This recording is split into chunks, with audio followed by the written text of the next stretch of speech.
Buenas noches, perdón, colegas.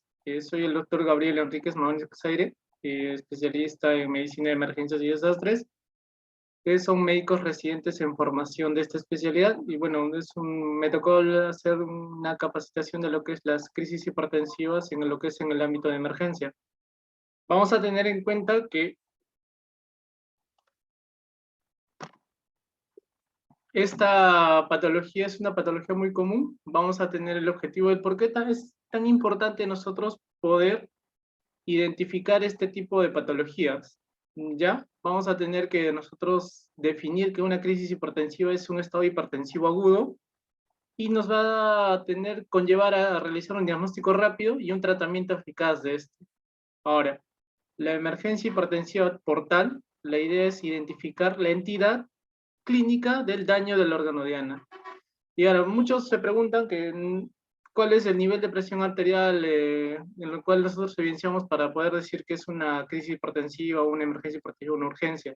Bueno, no existe umbral tal, pero en las guías de práctica clínica se ha planteado como un umbral más o menos de 180, mayores a 180 sobre 110 o 120 milímetros de mercurio. Pero no está generalmente establecido, porque vamos a ver patologías donde la presión está en 160, 100 y es una emergencia hipertensiva, ya sea un síndrome coronario agudo, un edema agudo de pulmón, etcétera, etcétera.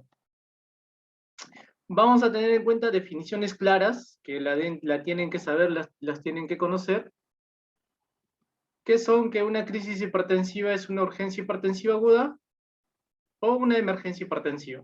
Ya abarca las dos entidades. La emergencia hipertensiva es el estado hipertensivo agudo, más un daño de órgano blanco. La urgencia es un estado hipertensivo agudo también, sin daño de órgano blanco, y la hipertensión arterial maligna es un episodio hipertensivo agudo, pero tiene que ver la evidencia de hemorragia retinal o papiledema sin explicación de causa alguna, sea solo que haya la presencia de esto.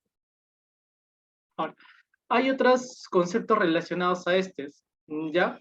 Vamos a tener que la emergencia hipertensiva nos va a conllevar a una reducción inmediata para limitar o regresionar el daño del órgano diana.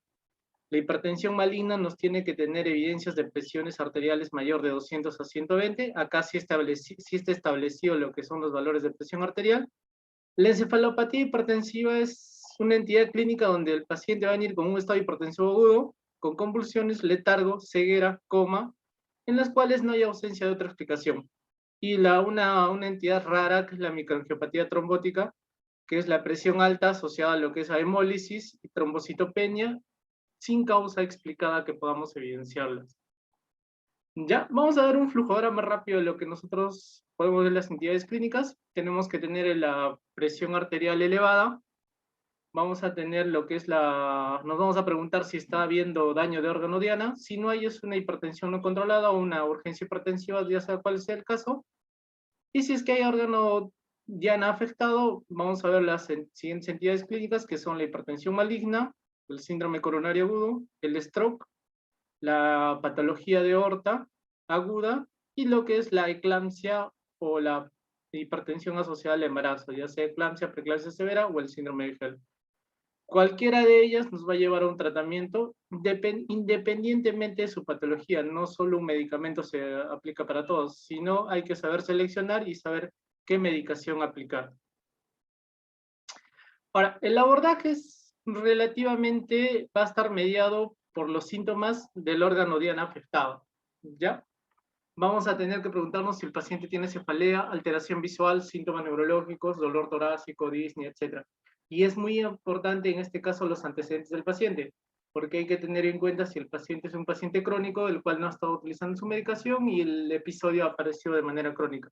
A diferencia de los cuadros hipertensivos agudos, donde el paciente está tomando su medicación habitual y de cierta manera se presenta el caso, o pacientes que no ingieren su medicación y hay una causa desencadenante que genera lo que es el episodio hipertensivo agudo. Los objetivos, bueno, ya están establecidos en las guías del AJA, donde vamos a tener las diferentes entidades clínicas y cuál es el objetivo que nosotros vamos a tener en cuenta. Vamos a ver que tanto lo que es en la hipertensión maligna y la encefalopatía hipertensiva, el tiempo de reducir la presión arterial En la primera son en horas y el otro es de manera inmediata, como un objetivo de reducciones de presiones arteriales medias de entre el 25 al 20%. En el stroke agudo, o en el, ya sea hemorrágico o isquémico, es reducir el 15%, pero siempre y cuando ahí tienen los niveles de presión de 220 sobre 120 si es un paciente no trombolizable, y si es un paciente trombolizable de 185 a 110. ¿Ya? Y en el hemorrágico es de manera inmediata también mantener presiones arteriales sistólicas de 180 a 130 acá menciona en el AJA, y los eventos coronarios mantener presiones sistólicas menores a 140, al igual que lo que es el edema pulmonar, más aún lo que es la patología de aorta, que es asociado a lo que es mantener frecuencias cardíacas menores de 60.